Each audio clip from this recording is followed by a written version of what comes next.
Howdy folks, welcome to Bullish On Farming. Today's February 18th and the cows are in the trenches. You know, this is probably the most aggressive winter I can remember of my farming career. That's Canada. I'd like to know how winter's going where you're coming from, because we've definitely been put to the test this year. You know, we talk about keeping the cattle on the land year round, grazing when favorable conditions and bale grazing when you can't graze. Some people would say that conditions aren't favorable to bale graze. But we make it work. Had to get the tractor out today.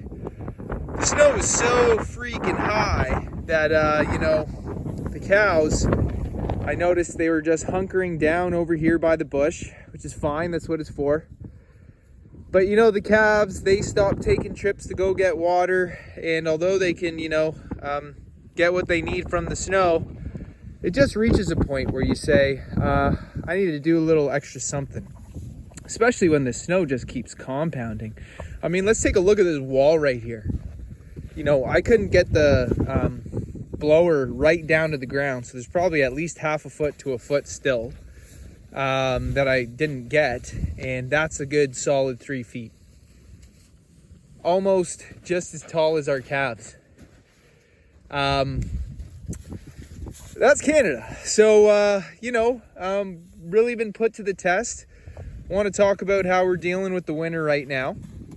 And, when you check your cows every day, you pick up on things, and when you run cattle for some time, you start to pick up on more. So I could tell that the conditioning on my cows, they were just showing signs that if I didn't do a little something extra to increase their accessibility to water and bring out some more bales, that they could start regressing in body condition. And no one's hurting by any means, but this is what I mean. When you check your cows and your animals, you could tell when they're just not as busty as they usually are.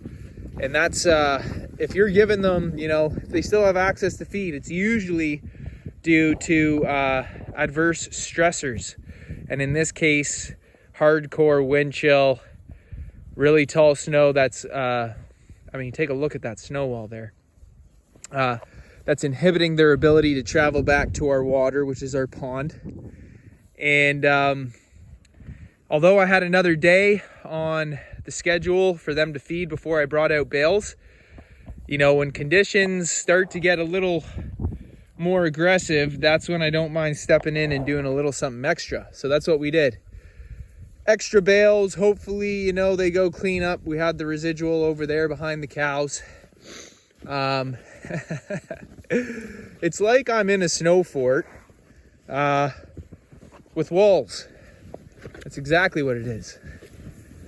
We had residual over here, and it was just, with the wind chill and the snow keep coming, it's just too much energy the cows have to expend to get the feed.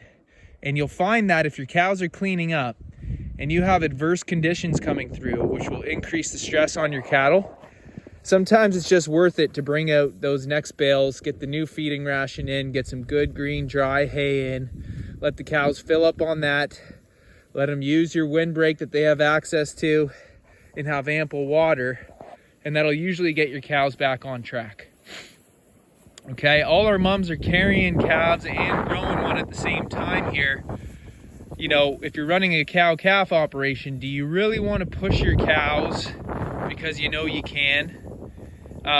We already keep them in nature's design, so they're going to have to deal with the seasons and the weather. But that doesn't mean as a human manager, sometimes you don't make an executive call to increase the favorability of conditions. Take a look at the calves. They're looking good. I don't want them to start regressing. We do finished beef. We want those calves gaining as much weight as they can per day. And our cows, we want them staying plump. We want them growing good, healthy calves. We don't want them to be going through hard times. So keeping our cows out here we actually believe that we're doing the best we can for our cows because we're keeping them in nature's design, allowing them to demonstrate self-preservation, keep a good quality of life with good hygiene, which is promotes a good healthy immune system, and allow them to use their immune system so it stays active and enabled and hardy and strong, and breed that back year after year so that we're breeding good hardy cows who thrive in our grass-fed, grass-finished program in a year-round grazing setting. Now, I am a little envious at the moment of those of you who don't get these type of winters. I'm not gonna lie. For the type of thing that we're doing, you're a little bit nuts for doing it here in Canada. And you know, in Southern Ontario, we typically didn't get crazy winters for the past, I don't know, as much as I could remember in my farming career. You know, it's usually you're due for a thaw spell sometime in January or February. The bark is bigger than its bite, but I guess it's making up for a decade because flip, we're getting hit hard. But March is around the corner, and I've spoken before, those elbow seasons we expect to be grazing. We grazed November, half of December, and you know, I'd love to graze half of March and all of April. That's what we're intending, at least, and that's how we're intending to save 40% on our winter feed costs, because we're on a stockpiled field right now, and we will graze when nature allows us to. So, you know, let's just take a look at the cows here, because we want to take a look at conditioning. What do we have here? We have a heifer. She's gonna have her, nope, that's a steer. So that's one of our steers there. He's looking good. Here's our biggest cow, one that you might think would be having a hard time out here just on hay. I mean, she looks beautiful, carrying a calf and growing one. Just gorgeous. And I'd like to say that some of these bales are nothing to brag about. I mean, most of it's really good. I'm taking a look at this one while I'm walking by. It's a little bit spoiled on the outside. Got a little bit of mold, I can tell. That's not what we go after, but you know, if you do haying, you know that sometimes you get some of those. And so, you know, observing your cow's body conditioning is absolutely crucial if you're gonna do something like this.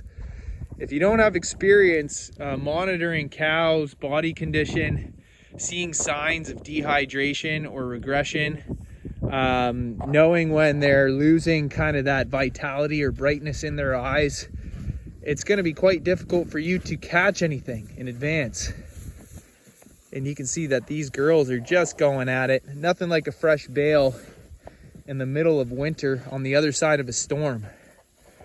Take a look at this mom here. She looks great. And so, yeah, you know, cows are looking good. Just wanted to nip in the butt what I could see coming, because, you know, it's easy to just kind of say, toughen up. We do an outdoor program. Cows should be fine. They evolved over millennia. However, we are in a, like I said, one of the most aggressive winters, if not the most aggressive winter I've ever endured in my farming career. And so I would be stupid to not think that there may be more stressful times than not for the animals who are in a natural setting. I mean, I've observed it in the animals in the wild too. On the farm, you just observe, you know, the wildlife that you do see that live in the critters in the barn. It's a tough time right now. We got barn cats going around, and you know, finding water and sustaining themselves right now. Let's just say I've seen them a bit more full in the past. So anyways, just listening and taking the feedback from the program, that's what it's all about here. And I've always been reluctant to bring out the tractor when I don't need it. But we needed it today. And with the type of wind we've been getting, you know, this is going to be filled up soon, but at least it's given a bit of a reset, and I've given a cattle highway back to the water trough. So if there's anyone who, any of the cows that could be doing with more moisture intake, we've now just opened that up. So anyways, folks, I'm going to cap it off here. I'd like to say thanks for stopping by and God bless you all. I'll see you on the next one.